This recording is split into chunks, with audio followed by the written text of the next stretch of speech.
On our recent Lincoln Highway road trip, we found ourselves in Cedar Rapids, Iowa, and decided to take a whole day to explore the city. What we found was a unique mix of history, good food, and even a trash mountain that you could hike right in the heart of Cedar Rapids.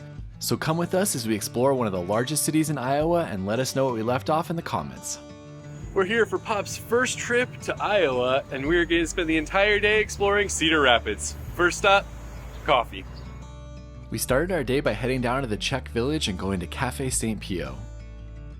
This was a great spot for coffee and pastries, and it looked like they also had awesome breakfast as well. After coffee, give yourself some time to explore the Czech Village, as there's some fun vintage stores, there's a candy shop, a toy shop, and there's lots of different places where you can get something to eat. Pops, I think those wings might be a little... Oh no, they're perfect. You are an angel. I keep trying to tell Pops that we have places to go, but he keeps seeing the wings and wanting to take a photo. There's wings here, come on. Oh yeah, it's perfect size for you. The other one was for children, but that one's a strong one. There's also a few murals you can see in the Czech Village as well. There's supposed to be a pretty cool clock tower here, but unfortunately it looks like it is currently under construction. Our first stop is the National Czech and Slovak Museum and Library.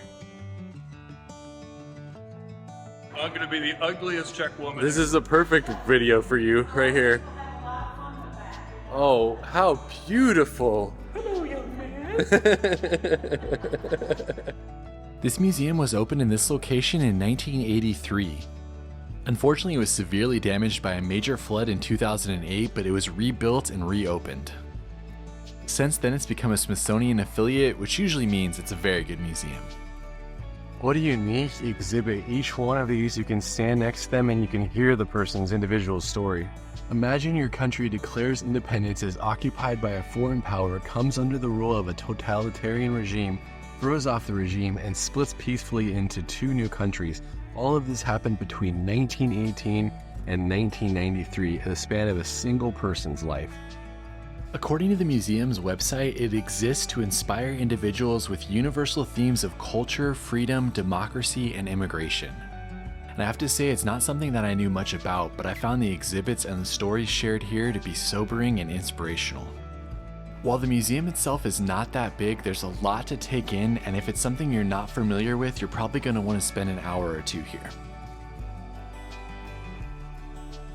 After reading all the stories about the government and how it limited their freedoms, it was cool to read about their culture as well, and about how the culture thrived in a city like Cedar Rapids.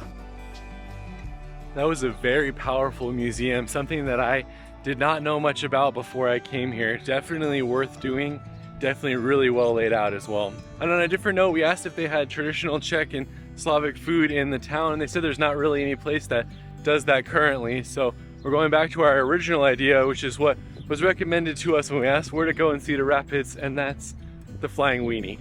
It's important to make a distinction between the flying weenie and the driving weenie. It took him like 5 minutes to come up with that. And here we are, the Flying Weenie. The Flying Weenie has been a mainstay in Cedar Rapids for over 20 years, with its big yellow plane perched right on top of the roof. It serves Chicago-inspired food in Cedar Rapids with Italian beef sandwiches and Chicago-style hot dogs. All right, we each got a Chicago-style hot dog and an Italian beef to share. The guy working behind the counter said he's been here every day for 27 years. He owns this spot, so here we go. Chicago hot dog looks pretty good. Pretty solid, pretty solid. I've had them in Chicago. Pop said he liked the Italian beef better. I like the hot dog better. Overall, decent spot for lunch. Nothing crazy. From there, we headed into downtown Cedar Rapids to explore the art museum. We usually don't visit these smaller art museums when we're traveling, but this one is famous for Grant Woods, which was the painter of American Gothic. It supposedly has the most of his paintings in the entire world, so we're gonna go dive into that artist. The Cedar Rapids Museum is privately owned and was actually established in 1905. It has a significant collection with a spotlight on prominent Iowa artists.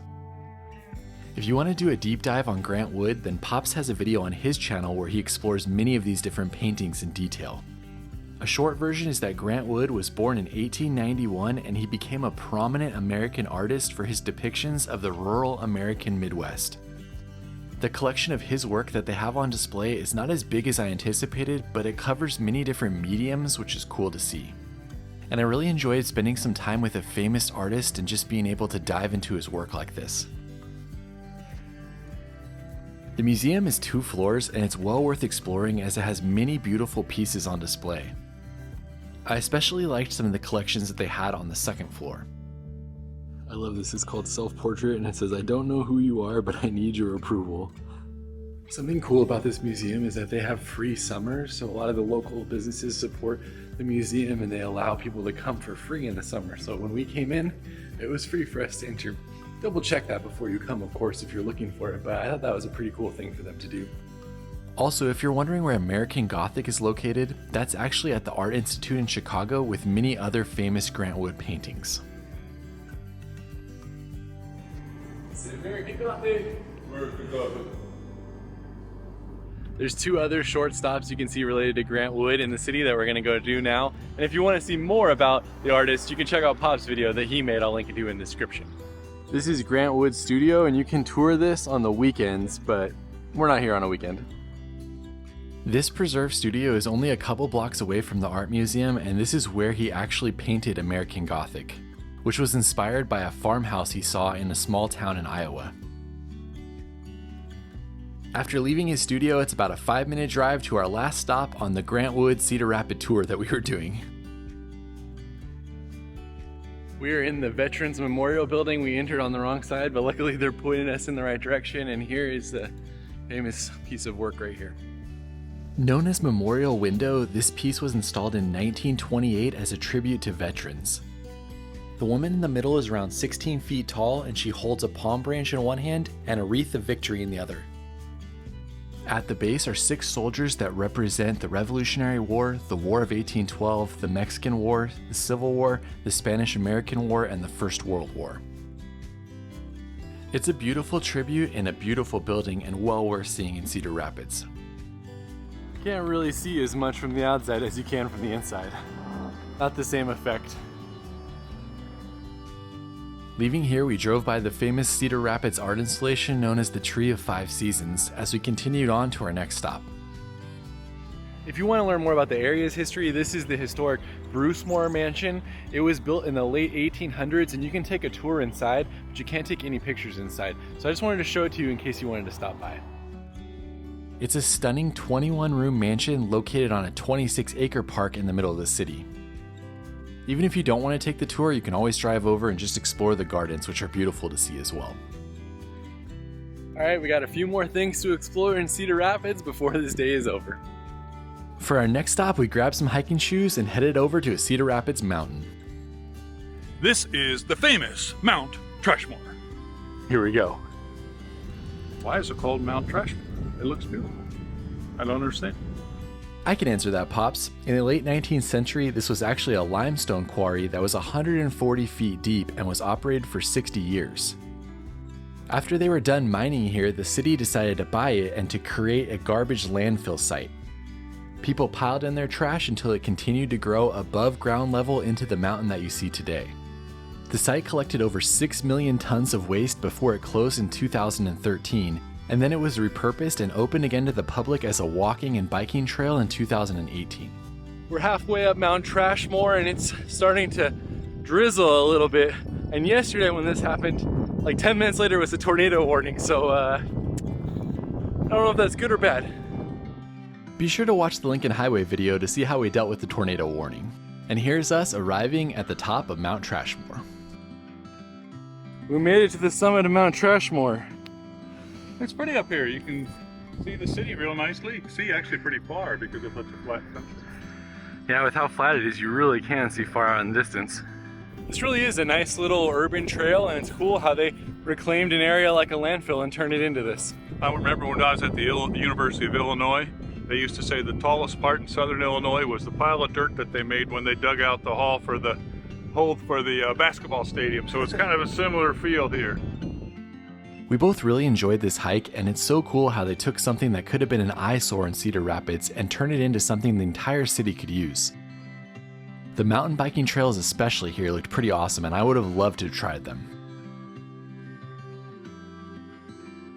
Heading back down from Mount Trashmore, we went into the city to get dinner at a place called the Map Room. We were told by multiple locals this was the best spot in the city, and I loved the vibe immediately as I'm a huge fan of maps and they were all over the walls. So they do a flight of old fashions here. This is the classic, this is a bacon rosemary, and this is a banana bread, I think, something like that. Banana nut of fashion. I would say probably bacon rosemary is my favorite. The Map Room is known for their crazy burgers where they put all sorts of different things on top of them. That's what we both got, and we were really excited with this find. That was a great place for dinner. So many different things you can put on a burger. I had beets and fried egg and a pineapple on mine, and it worked. It was great. One more thing to do before we finish the video. For our last stop in the city, we headed back to the Czech Village to try one of their breweries. We ended up going to Lionbridge Brewing Company, which had all sorts of different beers with a tangerine wheat beer and even a dill pickle kettle sour. I love trying unique beers, and I went with the Crushberry, which was a kettle sour with a crunchberry flavor. Apparently they make the crunchberry cereal around here, and there's one day a year where basically the entire town smells like crunchberries. And with that, our day in Cedar Rapids is done. If you're a local, let us know where we left off. Hopefully you enjoyed exploring this city with us. We'll see you on the next one.